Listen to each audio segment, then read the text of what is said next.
Bueno, pues buenos días a todos, bueno, buenas tardes a todos. Desde el Instituto Cervantes os agradecemos por la presencia numerosa en esta actividad con la que comenzamos el año 2021 y empezamos con retomar un programa que teníamos en pasado. Como para algunos de vosotros que ya nos conocéis desde hace tiempo, sabéis que el Club de Lectura, además del Club de Lectura, habíamos hecho en pasado actividades sobre poesía. Empezamos con los cafés, el café y poesía, luego pasamos al Club de Poesía, que lo teníamos un poco abandonado y ahora lo retomamos otra vez. Entonces, el proyecto para este 2021 se va a dividir en dos partes. Va a ser club que tienen como objetivo sobre todo el difundir todo lo que sea literatura en español. Entonces va a ser uno dedicado a la narrativa y otro dedicado a poesía. Empezamos este año con el dedicado a poesía, que va a tener 3 citas, enero, abril y septiembre. Y nada mejor para comenzar este club con la presencia de una persona para nosotros muy conocida, que es Valeria Correa. Bueno, primero, perdonar que se me ha olvidado una cosa muy importante. El Club de Poesía estará coordinado en todas sus ediciones este año por Milton Fernández, que no sé si todos lo conocéis. Milton, vas a tener que mover la manita porque si no, no sé. Está mi nombre ahí. Milton Fernández es editor, es traductor, es escritor, ha sido un gran colaborador del Instituto Cervantes durante todo este periodo y para los que nos seguís en redes, él ha sido nuestro coordinador de un programa que hicimos el año pasado en Facebook, que fue justamente el primer programa que empezamos a hacer cuando comenzó esta pandemia, Un Minuto Sin Poesía. Muchas gracias, Milton, porque enseguida entendiste la situación en la que estábamos y colaboraste con nosotros. Y entonces, como os decía, él va a ser el coordinador de los 3 clubes de este año. Empezamos el año presentando el trabajo de una de nuestras colaboradoras del instituto, porque tenemos el honor y el placer de tener como colaboradora nuestra Valeria Correa, que además de ser una escritora de cuentos, es una gran poeta. Entonces, ahora yo ya dejo la palabra porque a partir de ahora son ellos dos, son Milton y Valeria los que hablarán. A vosotros solamente agradeceros, como os digo, vuestra presencia y esperamos contar con vosotros en todo el resto de actividades. El próximo club, que será el de lectura, estamos fijándolo la fecha, pero será o el 17 o el 24 de febrero. Creo que en breve, la semana que viene, esperemos daros la fecha seguro. Milton, te dejo la palabra. Bien, muchas gracias, Carmen. Y gracias a ustedes por estar aquí. Yo voy a hacer de cuenta que no conocen a Valeria, a pesar de que sé que la conocen muy bien, la mayor parte de ustedes. Pero como esto que estamos haciendo va a ser visto por mucha gente en Italia, por mucha gente en Madrid, en España, pero también por otros lares, empiezo haciendo de cuenta que no la conocen. Son las 6 de la tarde en Milán, son las 6 de la tarde en Madrid, son las 2 de la tarde en un lugar del mundo que ahora van a ver por qué, les cuento. Un lugar del mundo en el que tal vez si lo escucharan por la radio, los locutores dirían, son las 14 horas en la ciudad de Rosario, República Argentina. Generalmente se exprimen de esta manera, se expresan de esta manera. ¿Por qué les hablo de Rosario? Bueno, porque es una ciudad para mí muy querida, una ciudad, la tercera creo, de Argentina, después de Córdoba y Buenos Aires, la segunda, perdónenme amigos rosarinos. Es una ciudad que ha dado sus natalicios, ha visto nacer gente importantísima. Bueno, aparte, la presencia de un río, el Paraná, que en alguna manera se vuelve el alma de esa ciudad, creo, y la presencia de una cantidad de poesía y de poetas que no terminan nunca de asombrarme. Para decirle dos nombres, dos personas que nacieron en esa ciudad. Lionel Messi, centro forward del Barcelona, que vive en Barcelona, creo. Otro personaje que vive en el corazón de muchos de nosotros, Ernesto Che Guevara, y una poeta que no vive allí en este momento, que se llama Valeria Correa Fitz. Esto es el motivo por el que le quería hablar de esta ciudad, porque yo creo que en la vida de un poeta, los lugares donde dejamos el corazón en algún momento de nuestra vida siguen viviendo y siguen modificándose, nosotros somos portadores sanos de ciudades siempre más imaginables, porque las imaginamos a lo lejos mientras están cambiando. Buenas tardes, Valeria. Buenas tardes, Milton. Buenas tardes a todos. Gracias, Carmen. En nombre de Carmen agradezco al Instituto Cervantes por tantos años de buena compañía y por ofrecerme entonces esta oportunidad de inaugurar los clubes de poesía de este año. Gracias a todos. Valeria, ahora volvemos a hablar de las ciudades en las que vivimos. En alguna manera tenemos algunas coincidencias. Vos, aparte de Rosario, tenés una letra que se repite en las ciudades donde viviste, que es la M, ¿no? Miami, Milán, Madrid. Me pasa también a mí. Montevideo, Minas, Milano. Pero bueno, aparte de estas coincidencias, en cada uno de nosotros que dejamos en un cierto momento el lugar donde nacimos, con todo lo que significa de afectos, de lugares entrañables, y nos fuimos a vivir por distintas circunstancias en un lugar a otro del mundo. Generalmente son recuerdos y son sensaciones que que seguimos elaborando a través de lo que hacemos. ¿Cuánto hay en tu poesía de esa sensación de la nostalgia, que como sabemos es el dolor del retorno, del volver, no soltanto el de irse, porque nosotros sabemos que muchas veces volver es más difícil todavía que irse, ¿no? Sí. Yo creo que uno se puede escribir desde muchos lugares, ¿no? Pero yo básicamente creo que yo escribo desde dos lugares puntuales, que son uno el sentimiento de nostalgia, como bien decís vos, que es un sentimiento que mira hacia el pasado, hacia de alguna manera lo que dejamos de tener, ¿no? Porque el pasado es algo que al menos materialmente ya no nos pertenece más. Y el otro lugar desde el que yo escribo es desde la utopía, ¿no? Como mirando de la utopía / distopía, ¿no? O sea, como mirando a lo que va a venir. No creo que pueda escribir, pero bueno, esto es una política personal, que no de ninguna manera lo digo en demérito de otras poéticas, me resulta muy difícil pensar que se puede escribir desde el presente. Para escribir siempre hace falta una distancia, ¿no? Y por eso yo siempre digo que escribo desde estos dos lugares, desde el futuro, a través de la utopía y la distopía, y desde la nostalgia, ¿no? Que mira a ese pasado que ya no es más, ¿no? Que ya se nos escapó. Claro que naturalmente los espacios físicos son de alguna manera parte nuestra, ¿no? Y el hecho de... Valeria Correa, la escritora que sí. El hecho de que de alguna manera uno haya ido cambiando de espacio también te modifica, ¿no? Pero esos espacios se van como acumulando dentro de uno, ¿no? Paradójicamente, esos espacios que uno va abandonando van llenando un lugar, ¿no?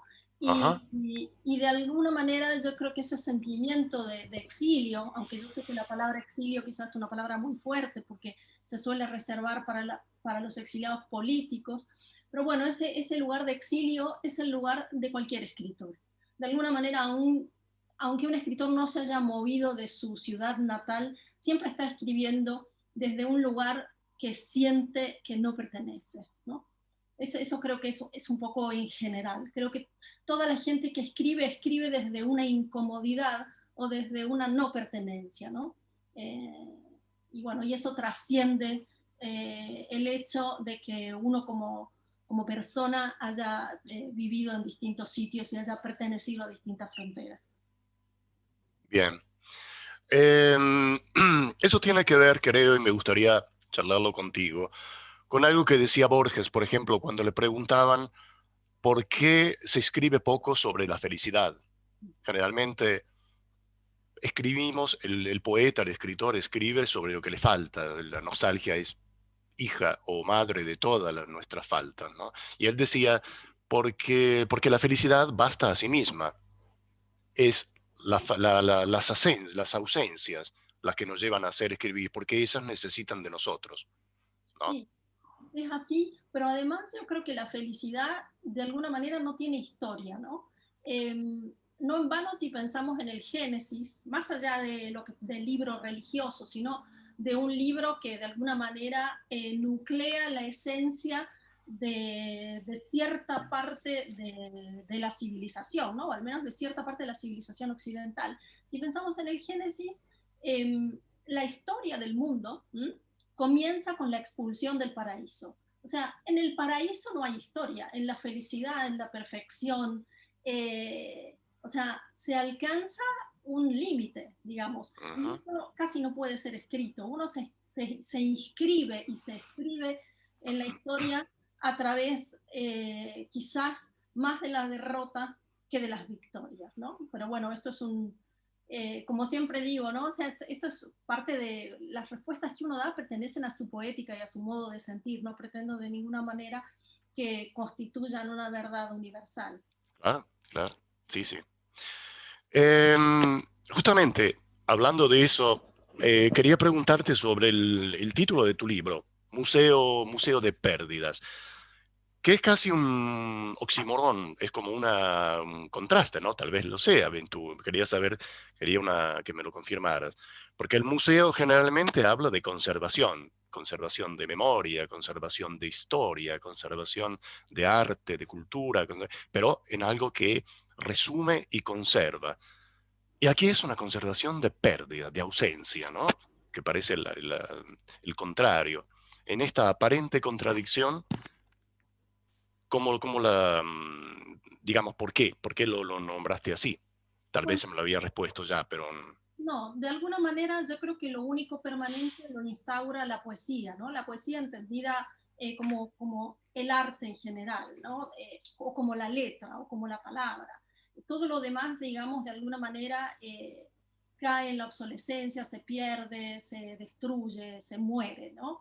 La palabra de alguna manera es lo único que se conserva.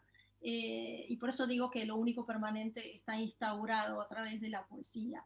Desde ese lugar es posible construir este museo de ausencias que decís vos, porque son cosas que se perdieron, pero que se mantienen en la palabra, ¿no? Y por más de que parece un título oximorónico, paradójico, si vamos quizá a la etimología de la palabra museo, no lo es tal, ¿no? Porque, como todos recordarán, museo es una palabra que viene de musa, y las musas son las encargadas, según la civilización clásica griega, de activar la memoria, porque son hijas de Mnemósine, ¿no? La diosa de la memoria, y las musas tocan al artista y el artista crea, ¿no? Cuando es tocado por la musa, así cuenta el mito. Entonces, el artista de alguna manera lo único que hace es recrear esa especie de memoria colectiva, ¿no? Y el museo es esa recreación de la memoria. Con lo cual, la paradoja que vos mencionás está, pero también detrás de esa paradoja hay esta especie de analogía a través de lo perdido que se recupera con la memoria, ¿no? Yo trataba de contar todas estas cosas, quizás a través de un breve título, ¿no? Y creo que cada uno de nosotros tenemos un museo de pérdidas, ¿no? Un museo sin el cual no sabríamos muy bien quiénes somos, ¿no? Porque muchas veces también nos construimos a partir de esas pérdidas, a partir de esas cosas que dejamos y que ya no somos, pero que viven en nosotros, ¿no? Por eso el primer poema del libro tiene el título este que juega un poco con la idea que nosotros en castellano decimos perder el norte, ¿no? Cuando uno se desorienta, y el primer poema del libro se llama Perder el sur, ¿no? Y obviamente que hace referencia a mi experiencia personal de migrante, ¿no? Y es con lo que abro el museo. Bien. En alguna manera, cuando decidiste todos los textos que querías poner en este libro, Me imagino que habrás eliminado algunos, habrás escrito otros. ¿Considerás que dice todo lo que querías decir cuando te propusiste hacerlo en este museo de pérdidas o de ausencias? No, sin duda que no. Primero porque siempre la expectativa, o sea, cuando uno tiene un proyecto, el proyecto siempre funciona mejor en la cabeza que en el papel, ¿no? Eso Ujú. pasa en general a cualquier persona que escribe. Y después porque me parece que en el caso de la poesía, puntualmente, a veces es necesario ciertos silencios, ¿no? Ciertas cosas que sustraemos porque de alguna manera no contarlas eh, generan en el lector una imagen, un espacio de meditación y de reflexión que es mucho más potente que el que nosotros podríamos decir, ¿no? Entonces, desde ese lugar, yo creo que mis libros de poesía son todos muy pequeñitos y trato de hacerlos lo más minimalista que puedo, como para dejar esas brechas, esos intersticios, esos espacios por donde lo que no está escrito pueda ser vislumbrado por quien lee el libro. Te quería pedir que nos leas una poesía, después elegirás vos. Pero hablando de esto que estamos hablando, me gustaría mucho si nos leyeras la última, Ars Poética, que tiene una anotación al pie de la página, que la leo yo. Así vos después te dedicas a leer los versos. Es una pregunta que tal vez te haces o haces al lector.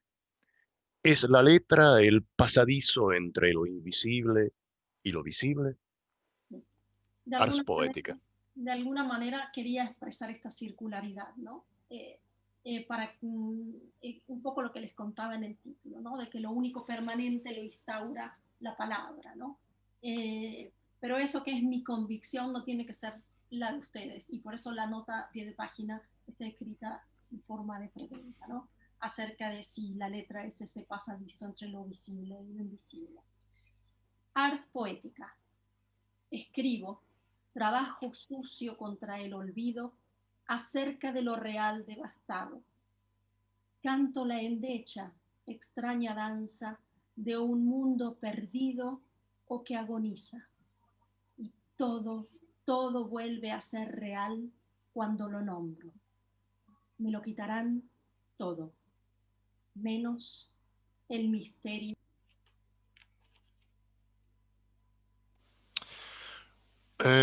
Sí, tú me escuchas porque se había ido por un momento el audio. No, Ah, creo que me escuchan, sí. yo no sé si se escuchó el poema, No, entonces no, se escuchó, se escuchó. No, no sé si la media voz se escuchó. Em, esta pregunta final, ¿ha conseguido alguna respuesta? ¿Alguien te ha dado una respuesta a esta pregunta? el misterio de la voz que me escribe. Esta, est- esta pregunta es la letra, el pasadizo entre lo invisible y lo visible, digamos, la llave para abrir ciertas puertas que no hay. Yo no sé, nadie me dio una respuesta. Yo puedo ensayar mi respuesta, ¿no? Yo creo que nosotros somos en tanto nos decimos, ¿no? Hay Ujú, un concepto, ¿no? Que es lo de la audición ontológica, o sea, uno cobra esencia en tanto se nombra, de algún modo. ujú. Y los demás cobran esencia en tanto los nombramos. Y nuestros ancestros, nuestros antepasados, los lugares perdidos, todo lo que no está más sigue existiendo en tanto y en cuanto esté nombrado, ¿no? Entonces, para mí la respuesta es sí, definitivamente la palabra es ese pasadizo entre el mundo visible y el mundo invisible, ¿no? Sin Ujú. embargo, hay cosas, y porque para mí toda la poesía al final es paradójica, hay cosas que quedan en un misterio, ¿no? Por ejemplo, la voz que me escribe, ¿no? Que a pesar de que se pueda nombrar y hacer visible, no puede ser explicable. Entonces ahí está esa dimensión que para mí es maravillosa de la creación humana, ¿no? Algunas de las cosas más hermosas del mundo, entre ellas el amor, no tienen explicación, no son explicables, ¿no? Entonces, Te quería preguntar a propósito de esto de la palabra como llave, como arquetipo. Bueno, has escrito varios libros de poesía y te dedicas desde hace mucho tiempo, pero eh, hace pocos años, en el 2016, salió un libro de narrativa, La condición animal, que es un hermoso libro. Si no lo han leído, se los recomiendo porque realmente...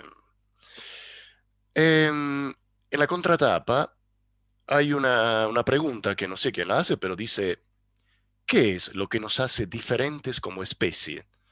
¿En qué consiste la condición Pues humana? la armonía entre todos, permitir que el mundo pueda decir, si no puede decir otra. Perdonen, hubo una interrupción. Escuché un... Sí, ya creo que pasó. Ya pasó, ya pasó. Bueno, ¿qué es lo que nos hace diferentes como especie? ¿En qué consiste la condición humana? Sabernos frágiles, expuestos, mortales, como seríamos si no temiésemos el mal ajeno. Te quería preguntar, y bueno, aparte de todas estas preguntas que me gustaría que me dijeras algo de por qué, esas preguntas, cuando, cuando te realizas en la palabra, que es eso que de alguna manera tiende puentes entre un olvido y otro, entre un silencio y otro, cuál consideras que es tu palabra más real, más concreta, o justamente porque no es concreta, más visible, más que llega más a los otros y al mundo en que vivís? ¿La palabra narrada o la palabra poética? O tal vez no hay diferencia. No, yo creo que no hay, para mí no hay diferencia. De alguna manera, todo lo que yo llamo literatura, no importa la forma que adopte, si dramaturgia, poesía, narrativa, digamos, el hecho estético eh, está ordenado, digamos, eso es la clasificación del hecho estético en sus distintos géneros, es algo más que obedece de algún modo al marketing o a la clasificación de las bibliotecas que, que al acto creativo, ¿no? Yo creo que de alguna manera hay historias que tienen más trama, que necesitan quizás un perfil psicológico, que necesitan un desarrollo, y bueno, esas tramas evidentemente pertenecen a la narrativa y hay otras cosas que surgen que no me queda más remedio, digamos, por decirlo así, que escribirlas en poesía, ¿no? Ujú. De alguna manera es el fondo, entendido por qué es lo que se va a contar como fondo, el que te pide la forma, ¿no? Y por eso en uno de los poemas justamente digo que fondo es forma sedimentada, porque a mí me parece que que forma es fondo sedimentado, que cuando uno sabe qué es lo que quiere contar, finalmente eso que uno meditó, pensó, repensó, etcétera, adquiere la forma en la que necesita ser expresado, ¿no? No hay para mí no hay en el acto creativo no hay una disociación entre el fondo y la forma. Es como que todo viene junto, en un único impulso. Ujú. Entonces no siento que una cosa es más verdadera que otra, digamos. Ok. Es una cuestión de musicalidad, de la música en un distinto ritmo que te suena dentro y por eso se elige de traducirla en un cierto acorde, en un cierto son, o es simplemente una momentánea visión del mundo la que corresponde a la poesía, mientras narrativa necesita tal vez un momento en que uno se sienta o analiza lo que está escribiendo, ¿no? Para vos, ¿cómo vive todo esto? Bueno, lo que pasa es que narrativa yo creo que se puede escribir con un propósito, o sea, uno puede sentarse y pelearse con la hoja y decir, Ok. ahora voy a escribir una historia que va de esto, ¿no? Y entonces, bueno, eh, realizarlo o no, con más o menos dificultad, etcétera, pero, pero se puede escribir con un propósito. Yo creo que la poesía no se puede escribir con un propósito, la poesía es algo que sucede, que aparece. Sí se corrige con un propósito, pero ese impulso inicial es el misterio de una voz que te escribe. Yo no sé narrar, no sé decirlo mejor que como lo puse en ese verso, ¿no? Porque es algo que sorprende, es algo que te adviene, digamos, ¿no?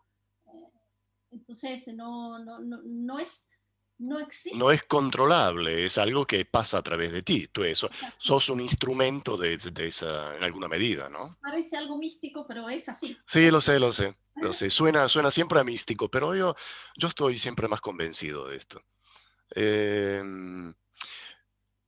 Después, te prometo que te dejo leer lo que quieras. Te quiero pedir otro favor de leerme la primera, Perder el Sur. Perder el Sur.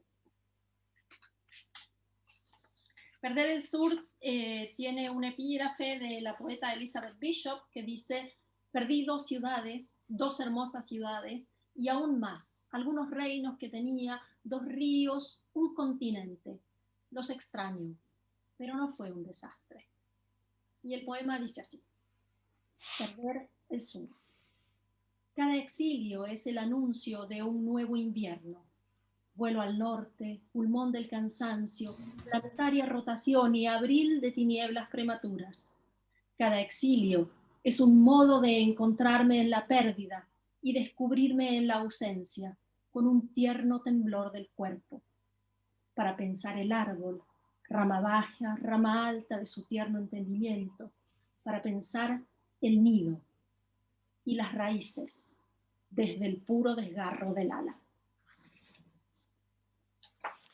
Y hay también una nota a pie de página de Rilke. Sí, que dice: tal vez el reflejo en el estanque desaparezca a menudo ante nosotros. Mantén en tu saber su imagen.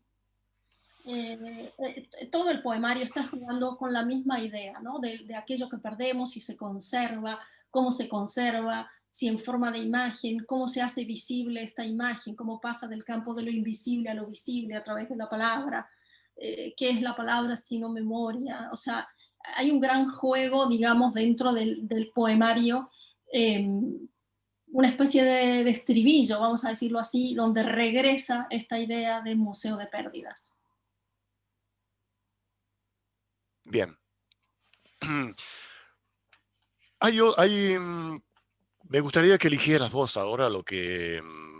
generalmente los textos, las poesías en un libro son como hijos, así que es difícil elegir uno o elegir otro, ¿no? Uno se siente desagradecido de hacerlo, pero seguramente hay alguna que te representa más que otras. Mientras lo pensás, me gustaría proponerte leer juntos, como hicimos una vez en presencia en el Cervantes,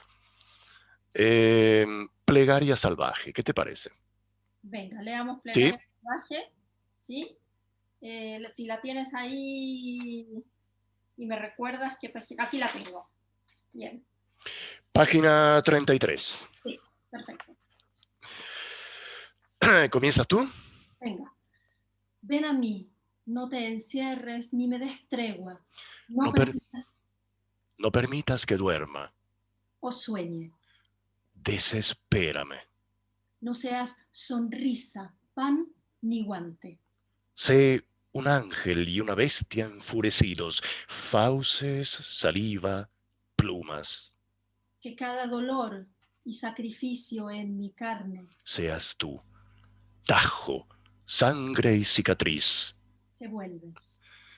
No te encierres, embísteme. Pulsa mis nervios con tus pezuñas. En plena luz del día, ciégame, hazme escamas. Corta mi lengua, mi carne, dame todas tus espinas. Que con cada rayo corte, que con cada corte tuyo, yo renaceré lentamente. Sean para mí la liturgia de tu furia, Lo que a nadie enseñas. lo que escondes hasta el hueso, cal, lágrimas ácidas. Oblígame a saber quién soy. Oblígate a pronunciar por fin tu nombre entre mis piernas. Bien, gracias por este regalo. Considero leer junto a ti es un regalo. Gracias. Cuéntame algo cuéntanos algo de esta poesía. Contarte algo de esto. Pues, bueno, sabes que yo no soy mucho de explicar los poemas. No, pero no una explicación, por supuesto. Pero yo, por ejemplo, leyéndola varias veces, sin ti, me di algunos ¿cómo decir? Recibí algunas sensaciones. Ahora, sintiéndola, leída por vos en parte, recibí otras. Quería saber qué sensación te da Plegaria Salvaje cuando la relees o cuando te la recuerdas. Bueno, de alguna manera la sensación primera es la que está contenida en el título, ¿no? Porque Ujú. la plegaria se supone que es algo calmado, que se produce en un estado de serenidad y meditación, ¿no? Y entonces esta es una plegaria salvaje. Y además que la plegaria es siempre pidiendo un bienestar, ¿no? Y esta plegaria no es exactamente lo que se pide un bienestar, sino un desgarro, ¿no? Como si uno de alguna manera pudiera sentirse más vivo a través del dolor, ¿no? Y eso es un poco lo que de alguna manera el poema está expresando, ¿no? Pero no quiero nunca explicar nada porque si no me parece que cierro el sentido del poema, ¿no? Claro, no, no, Una no, de las de cosas acuerdo. más lindas de la poesía es su apertura. Muy, muy de acuerdo. Si fuera posible, me hubiera gustado pedir a quien está escuchando, cada uno, ¿ves? Si hubiéramos estado en presencia, si hubiéramos estado mirándonos, como pasaba hasta no hace mucho tiempo, esto era posible. Ahora no lo es, pero dentro de poco volveremos y volveremos a presentar este libro y a charlar de esto, pudiendo escuchar las sensaciones que en cada uno de los demás ha dejado, ¿no? Es verdad. No, bueno, yo pienso que es bonita la idea y que si alguien se anima y quiere pedir por el chat la lectura de algún poema, yo encantada, por supuesto, ¿no? Es una manera de hacer más interactivo esto que es un poco estático, lamentablemente, por el modo en el que nos toca hacer, ¿no? Aquí ya hay alguien que me pide hoteles Imprecisos. así que lo voy a leer para darle el gusto. Página 24. Gracias. Hoteles imprecisos. Me gustan las cosas que otros rechazan. Las bolsas de nylon que vuelan los días de tormenta. La semilla desnuda por la rapacidad del pico. Las grúas quietas. Tanto óxido repentino en la constancia de la intemperie. Me gustan tu risa exagerada en un garito escondido, tus manos ásperas. Quieto, quieto. Me gusta la hipérbole, el drama, el frenesí de tus excesos. La comida recalentada, la lluvia idiota del norte de España. Me gusta el olor a tienda de mascotas de nuestra cama en todos los hoteles furtivos después del sexo. Y las colillas platónicas de los cigarrillos que no fumas en todos los ceniceros. Me gusta tu ropa arrugada, la ropa nos duele y por eso la arrancamos en el centro de un poema. Me gusta el revés de lo que nadie mira y lo curvo, tu nariz napoleónica y lo que nadie sabe, caballo de Troya, que me despeines, que me despeines, que me despeines, quieto, quieto. Me gusta hasta tu nuca que pasa fugaz por todos los espejos cuando ella te llama y te alzas. Ahora corres, abandonas la cama y el hotel hacia un alba remota, muy lejos de mí. ¿Quién no desea acaso lo que ha desaparecido? Bien, estoy leyendo algunos comentarios realmente muy intensos, con imágenes muy precisas. Me encantan las colillas platónicas. Las colillas platónicas de los cigarrillos que no fumas, claro. Sí, claro, claro, por eso platónicas, ¿no?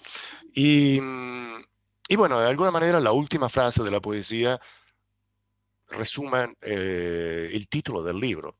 ¿Quién no desea acaso lo que ha desaparecido? ¿Quién no desea conservar lo que no existe más?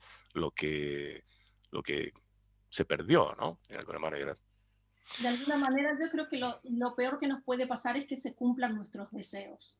De alguna manera la vitalidad está siempre en tratar de ir detrás de algo que no alcanzamos a satisfacer, ¿no? Y con eso también, eso que es un impulso vital, creo yo, que tiene que ver no solamente con el deseo erótico, sino tiene que ver con el deseo en general, es lo que nos mantiene vivos, ¿no? lo peor que te puede pasar, creo que hay un proverbio árabe, ¿no? Que dice, ojalá se cumplan todos tus deseos, o una maldición árabe, algo así, ¿no? Así que de alguna manera eso yo lo tengo casi como una especie de lema vital, ¿no? Que nunca se cumplan todos nuestros deseos, que siempre haya algo por lo cual seguir viviendo. Bien. Cúmpleme un deseo ahora, que es el de elegir una poesía que... hay una pregunta aquí que tal vez que, que hace Sole. Pregunta para Valeria. ¿Cuándo? ¿Cómo se pierde? Se me perdió la pregunta, pero algo así decía. ¿Cuándo y cómo se pierde el miedo? Sole, si la puedes volver Aquí a está, poner. cuando se pierde el miedo a exponerse en un poema, dice Sole. Ah, ok, ok. Eh, yo creo que el pudor es el peor enemigo del artista. Todos tenemos una reserva de pudor, ¿no es cierto? Pero de alguna manera, yo que doy clases, doy talleres de escritura, creo que se puede enseñar todo, o casi todo, menos a perder el pudor. Por supuesto que hay una reserva de pudor que siempre se conserva, ¿no? Porque casi ni siquiera uno mismo es consciente de aquellas cosas sobre las cuales siente un impulso a no escribir, ¿no? Pero eso es un trabajo muy personal, Sole, o sea, no... Además tenés que pensar que cuando uno escribe, hay una frase de Hemingway que a mí me encanta, que es kill your darlings, ¿no? Mata a tus seres queridos. La idea es que cuando uno escribe no está pensando en nadie, no importa lo que va a pensar tu hija, tu marido, tus padres, el vecino, o sea, uno escribe y escribe en ese impudor, en esa especie de impunidad como la de los sueños, ¿no? No en vano Borges decía que la literatura es un sueño dirigido. Uno no siente vergüenza de lo que sueña, porque casi uno no es a uno le parece que casi no sería el autor de eso que sueña, ¿no? Si uno pudiera escribir de esa misma manera, sería fantástico, ¿no? Te repito, eso es algo que no se puede enseñar. Eso creo que es una batalla que uno tiene contra uno mismo, que todos tenemos contra uno mismo, y creo que todos tenemos una reserva de pudor. Muchas veces en clase alguna vez algún alumno me ha dicho, no, por ejemplo, Sade, que ha escrito el Marqués de Sade, ¿no? Que ha escrito esas novelas terribles, diríamos entre comillas, ¿no? Con episodios de zoofilia y no sé cuántas cosas. Dice, ese hombre no tenía pudor. Bueno, quizás sí, porque Sade no escribió nunca una novela de amor. Entonces quizá el pudor de él pasaría por algo que a nosotros no nos da pudor. Entonces hay un rincón de pudor contra el cual no se puede batallar, ¿no? Pero creo que el compromiso artístico es el de Hemingway, kill your darlings, mata a todo el mundo y escribe lo que te venga en gana, ¿no? Además que en un mundo donde cada vez tenemos menos libertades, quizá la creación sea nuestra última libertad y contra la que nadie te puede cercenar, ¿no? Por lo menos mientras lo tengas en tus cajones, ¿no? O sea, si hubiera una censura, ni siquiera lo que uno escribe y guarda podría serte cercenado. Creo que tenía otra pregunta por aquí. Sí, alguien preguntaba si la poesía tiene límites, según vos. Es una pregunta muy difícil, César. Yo no sé si la poesía tiene límites, los artistas seguro, o yo por lo menos, como poeta seguro que tengo un límite. Es difícil además porque es una pregunta muy amplia. Si tiene límites en cuanto a lo que se puede decir, que últimamente, por ejemplo, hay mucho argumento a favor de la corrección política, yo creo que el arte no tiene ese límite. O sea, uno puede asumir cualquier lugar y decir cualquier cosa, porque ni siquiera tiene por qué coincidir la voz de quien escribe con la voz del personaje que estás creando, ¿no? Entonces, toda esa cosa de la corrección política creo que en el arte queda absolutamente al margen, ahí no hay ningún límite. Y otros límites, bueno, yo supongo que cada movimiento artístico nuevo, cada artista nuevo propone algo, agrega como una especie de línea a ese palincesto que es la historia de la literatura. y de alguna manera va ensanchando, si se quiere, los límites que se encontraron en el pasado, ¿no? Eso teniendo una idea progresista del arte, que yo no sé si la tengo, porque de la ciencia sí que me queda mucho más claro que hay un progreso, pero en el arte... no.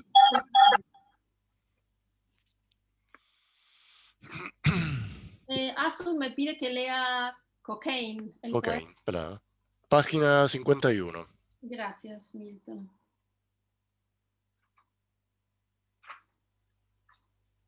Bueno, Cocaine tiene obviamente un epígrafe de Sir Arthur Conan Doyle, que ya sabemos que su detective era cocainómano, y dice: alternando una semana de cocaína con otra de ambición.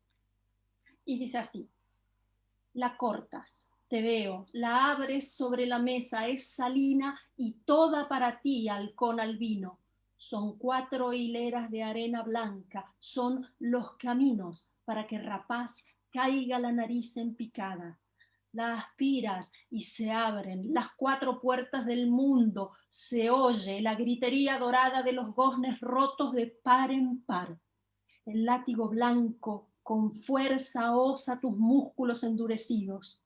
El polvo que se desprendió de la mariposa blanca es para decirte lo más furioso de la fiesta, en lo más azul de la noche, allá arriba del ojo de las estrellas, halcón albino.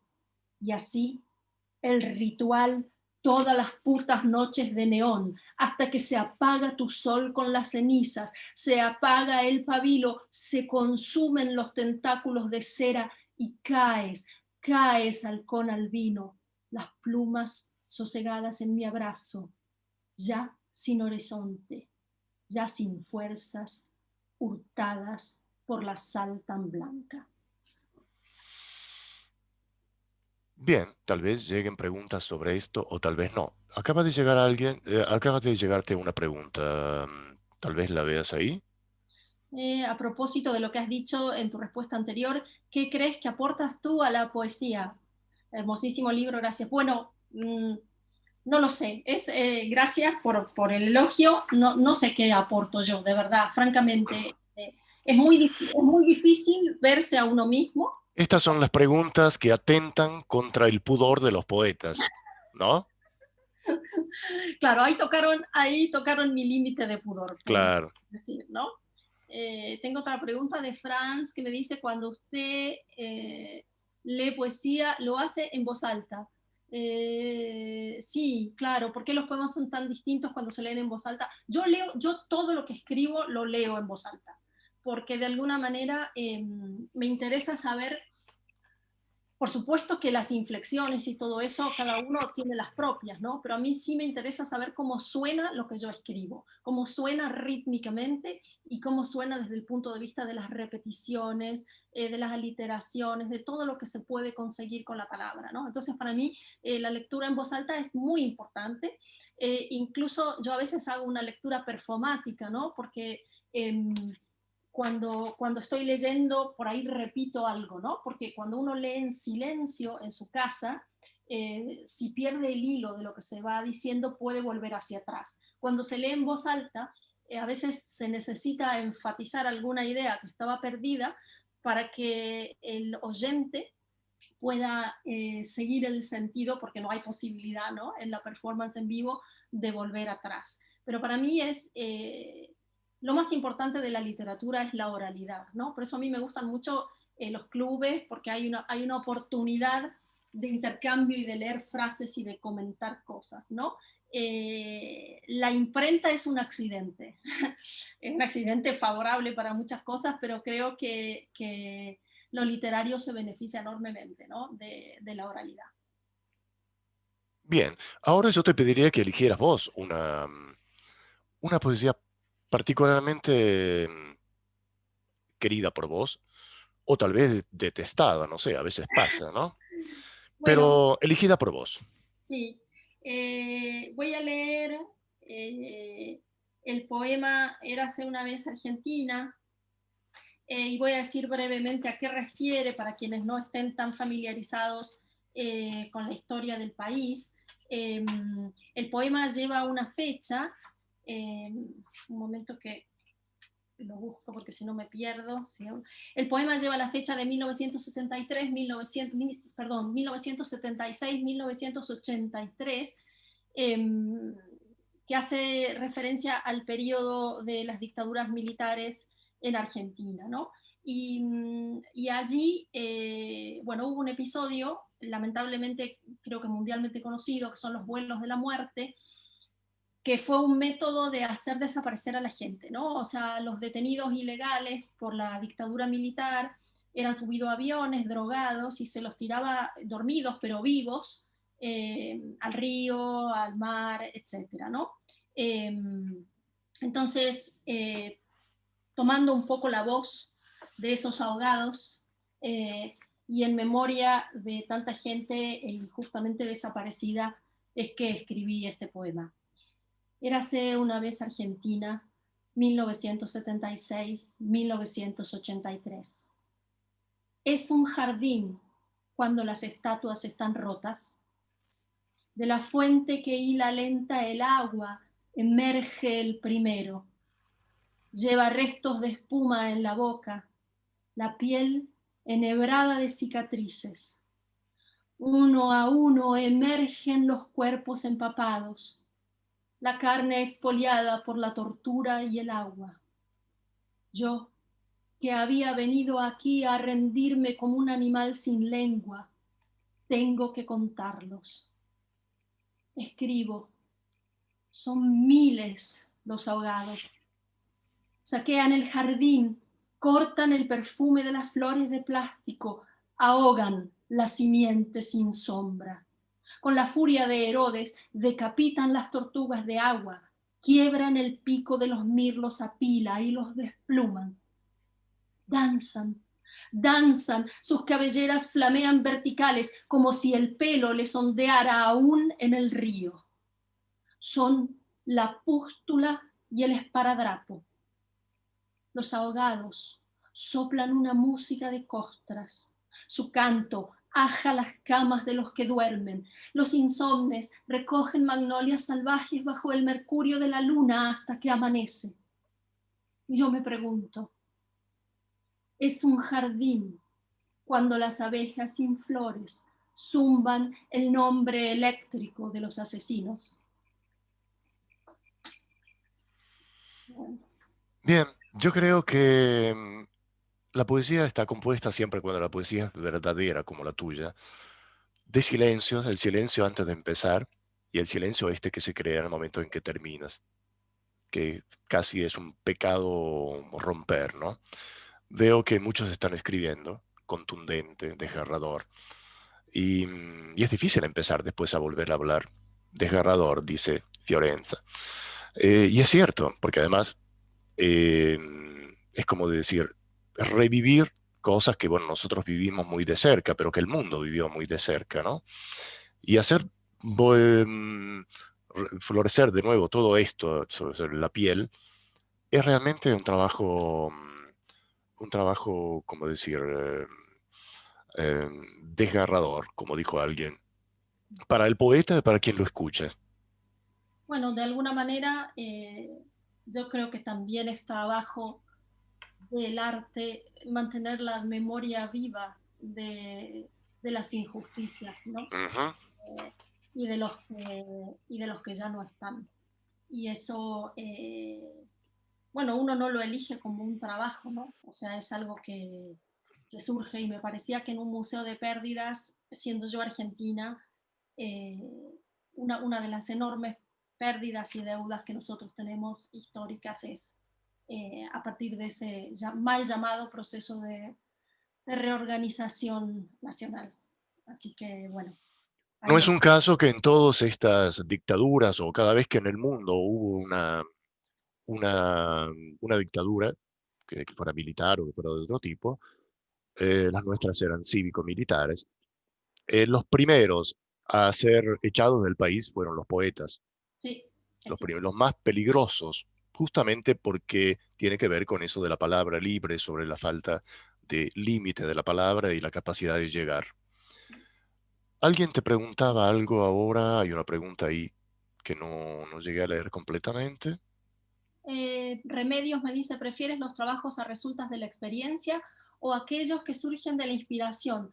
Es una pregunta buenísima, Remedios, porque yo creo que ni lo uno ni lo otro, ¿no? Yo creo que la literatura, antes hablé de la idea de palimpsesto, ¿no? Como la historia del arte, como este gran libro que de alguna manera todos vamos escribiendo nuestro pequeño aporte, ¿no? Se van borrando cosas y aparecen cosas nuevas escritas, ¿no? Que toda la literatura, retomando la pregunta de Remedios, ¿de dónde viene? ¿No?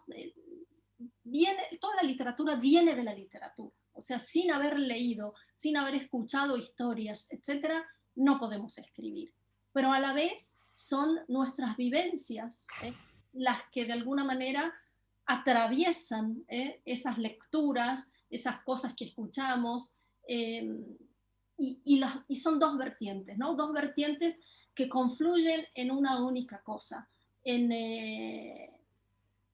la mente, el corazón, vamos a decirlo así, del poeta, ¿no? Y de alguna manera, aunque uno no haya experimentado las cosas de manera personal, se hacen carne en uno y se manifiestan en el trabajo, ¿no? Yo no tengo familiares ni directos ni indirectos desaparecidos, pero sin embargo puedo hacerme carne de esto que es un fragmento lamentable de la historia de mi país, ¿no? Entonces creo que vienen de los dos lugares, ¿no? De la experiencia, de la inspiración, de las lecturas, contestando un poco la pregunta de Remedios, ¿no?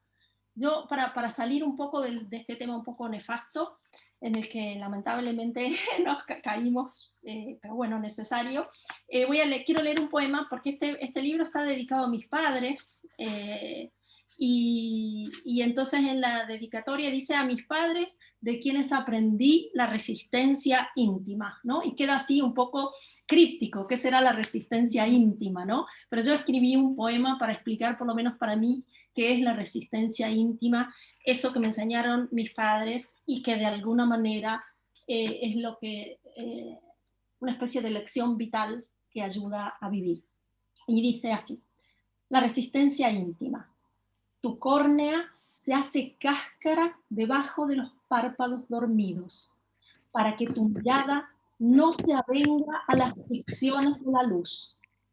Solo crees en lo que se refugia en la cara interna de tu ojo cuando no mira. Escúchate. No permitas que se quemen tus entrañas. No dejes que el mundo te arrebate de ti mismo. Y recuerda, en ojos cerrados no entran moscas. Es obviamente un poema que juega con la frase popular, ¿no? En boca cerrada no entran moscas. Entran moscas. Pero de alguna manera en ojos cerrados, rescatando quiénes somos, lo que nosotros creemos ser, más allá de las convicciones del mundo, las imposiciones, las modas, etc. Nosotros tenemos una fuerza interior que hace que podamos sobreponernos a todo, ¿no? Eso Bien. es para mí la resistencia íntima. Valeria, alguien preguntaba, ¿cuándo sabes que el libro está terminado o que le das por terminado? O sea, es dificilísimo. ¿Cómo saber? Sí, es una resolución estoica, alguien dice por ahí, la resistencia íntima, y comparto, ¿no? Es difícil saber cuando un libro está terminado. No me acuerdo ahora quién decía que uno deja de escribir para dejar de corregir, ¿no? Manda los libros a la imprenta porque si no podría estar eternamente corrigiendo, ¿no? Sí. Creo que algo de eso hay. Y también antes hablé de la forma, ¿no? Que es fondo sedimentado, y yo creo que siempre se puede seguir corrigiendo, pero llega un punto donde uno no se tiene que cargar la frescura del texto. Yo creo que a veces es más importante conservar un texto verdadero e imperfecto que llevar el texto hacia su perfección o un grado máximo al que podemos aspirar de perfección, pero cargándote, restando al poema o al cuento o a lo que fuera de verdad, ¿no? Siempre es preferible como como en la vida misma, ¿no? O sea, conservar alguna arruga que maquillarse hasta parecer una máscara, ¿no? Entonces, creo que ese es el momento, cuando uno siente que está por destruir ese impulso donde uno tiene que dejar de corregir. Bueno, creo que nos estamos acercando al cierre, más o menos, no podemos decidir cuánto, pero de alguna manera me gustaría que eligieras algo para leernos y, y escuchar las últimas, digamos, esto se lo dedico a ustedes, están las últimas posibilidades de hacer una pregunta a Valeria sobre su libro o sobre las otras cosas que ustedes conocen mejor que yo.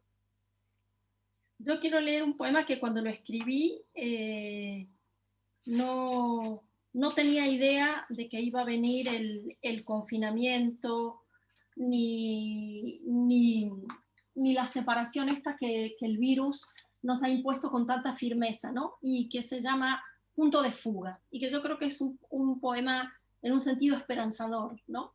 Más en este contexto.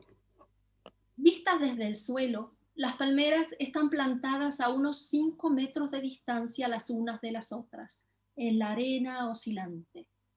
Pero en lo alto, abiertas en estallidos verdes y sin perder la fidelidad a su centro y punto de partida, sus hojas se despliegan y confunden en una única fronda articulada por múltiples clorofilas. Las aristas de sus hojas no se dañan, y en su entramado dibujan una vasta sombra crepuscular que nos recuerda que la soledad puede ser solo un error de perspectiva. Creo que es un verso que en este momento se me antoja profético, ¿no? De alguna manera estamos muchas veces solos, recluidos, sin poder tocarnos, abrazarnos, etcétera, y nos sentimos solos, ¿no? Pero es solo un error de perspectiva. Ya conseguiremos juntarnos nuevamente. Bien, me dice Carmen que han llegado 3 preguntas, pero que yo no logro. Carmen, conéctate tú y hazlas tú. Mira, Valeria, te han preguntado si hay algún poema dedicado a Milán. Si Eso vas a es. volver a los cuentos, y luego te preguntan también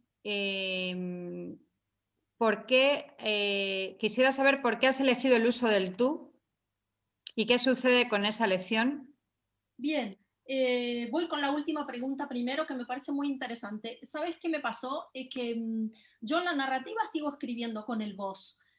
El vos te obliga a acentuar todos los verbos de manera aguda, ¿no? Y de alguna manera me lastraba la música de los poemas, todo el tiempo terminando de la misma manera, ¿no? Como una especie de tónica fuerte y betoniana, ¿no? Entonces, por eso los mandé al tú. Quizás también porque como llevo muchos años viviendo fuera de Argentina, la música lingüística, digamos, del inglés, del italiano y ahora del español de España, del castellano español, me fue haciendo sentir que de algún modo ese voz era demasiado fuerte para los poemas. Y por eso los pasé todos al tú, porque el primer libro que tengo estaba escrito con voz y lo cambié todo al tú. Respecto de mi vuelta a la narrativa, yo nunca me fui de la narrativa, digamos. Si todo sale bien, el año que viene va a haber un nuevo libro de cuentos. Los tiempos editoriales son siempre difíciles y bueno, hay que luchar con eso, pero yo, como dije antes, no distingo entre una creación y otra, ¿no? O sea, a mí me encanta la narrativa y bueno, y volveré, espero, pronto a los cuentos. Y la última pregunta era si había algún poema dedicado a Milán, no en este libro, pero sí en el anterior, que es El invierno a deshoras, y lo leo, ¿no? Que es, el poema se llama Mercadillos del Naviglio Grande, que está ahí en la zona de, para quienes no conocen Milán, hay una zona de canales, porque Milán era una ciudad con canales como Venecia, y luego, bueno, se taparon, y hay un barrio donde todavía quedan expuestos estos canales. Y el poema dice así: el vendedor de relojes antiguos me hablaba de engranajes, áncoras, de una corona que como el Aleph contenía el mundo entero en su reflejo. Y a lo largo del puente de la Madonina, nardos, margaritas, claveles, muchas anémonas, todo el encaje blanco de los pétalos se me enredaba en los tobillos. Pasé mis dedos sobre la melancolía de las postales antiguas en blanco y negro, sobre la herrumbre de los broches de plata heredados, sobre el magnesio de las fotos saturadas de Ungaretti y otros muertos. De la galería de arte, detrás del vícolo de la Van Dyck, salió una mujer a la carrera, con la falda mal colocada y el carmín corrido. Fumaba ansiosamente. Yo pensaba en ti que trabajabas en casa y en lo que compraría para la cena. Todo relucía. La alegría del amor en los marcos dorados de aquel pintor de acuarelas, una gárgola azul entre collares, teteras, cuchillas, un velador Tiffany excesivamente caro y la simétrica inversión del espejo por encima de las sombras. No sabes con qué alegría atravesé la calle hacia el mercado de productores, donde el tiempo de los muertos se olía entre las hormas de pecorino, gorgonzola, grana padano estacionado a oscuras durante 36 meses, donde el ojo del rape contenía el mundo detenido como en la corona de un reloj antiguo, donde la mujer portuguesa que hilaba servilletas imitaba los pétalos de encaje de la anémona, donde las almejas frescas replicaban la inversión simétrica del espejo y contenían en sus babas todas las sombras. Las ostras eran a los collares lo que el carnicero bajo la luz azul del frigorífero era a la gárgola. Regresé atravesando el Parco delle Basiliche, subí los peldaños de 2 en 2 para mirarte. Los brillos de la pantalla del ordenador refulgían en tus ojos fijos, en las celdas del Excel. Te miré, pero no fui capaz de encontrar ninguna analogía. Se necesita que el tiempo fije con la muerte la vida para poder comprender sus secretas afinidades. Mientras eso no ocurre, somos seres cifrados, como esas fórmulas matemáticas con las que haces tus tablas y que yo no comprendo. Ese es un poema milanés. Bien. Tal vez van a surgir preguntas, pero ves, está siempre este momento de silencio después. Llega un gracias. Este momento de silencio que es parte de la poesía, de conmoción y de dejarla circular por nosotros, ¿no? Valeria, creo que llegamos más o menos al final de este encuentro. Yo seguiría escuchándote, pero No, bueno, yo digo que no abusemos de la paciencia. todas las cosas tienen necesariamente, fatalmente su final. Tal vez no nos encontraremos pronto, yo creo, y podremos encontrarnos todos. Leo que hay 71 participantes, que es realmente una cantidad. Imaginémonos, yo me los imagino, una sala con 71 participantes. Qué maravilla, ¿no? Todos que podemos después charlar, abrazarnos y tal vez irnos a tomar una copa. Digamos que esperemos de hacerlo muy pronto. ¿Mm? Eso mismo, eso mismo. Bueno, yo, gracias Milton de nuevo, gracias a Carmen y al Instituto Cervantes, y bueno, y especialmente gracias a todos ustedes por haber compartido con nosotros este tiempo. Y yo quería, perdona Valeria que te corte, quería deciros que está la directora conectada, hoy no ha podido estar presente porque tenía un problema en los ojos y entonces no puede estar presente, pero os ha seguido el ciclo. O sea, se ha seguido todo el encuentro, está escondida dentro del público. A ver, aquí estoy. No sé si llegáis a verme, alcanzáis a verme o no. Hola Teresa, sí, como no, te vemos. Hola, estoy claro. con un problema en el ojo, en la córnea, una infección, entonces estoy como un poco pachucha, echándome gotas, pero bueno, me ha encantado, así que muchísimas gracias también a Milton y a Valeria y a todos por asistir. Espero que la próxima vez esté un poquito más activa. Gracias entonces, bueno, al Instituto Cervantes de Milán y a todos ustedes. Y nos veremos, realmente espero, muy pronto. Un abrazo virtual a todos. Hasta pronto. gracias a todos.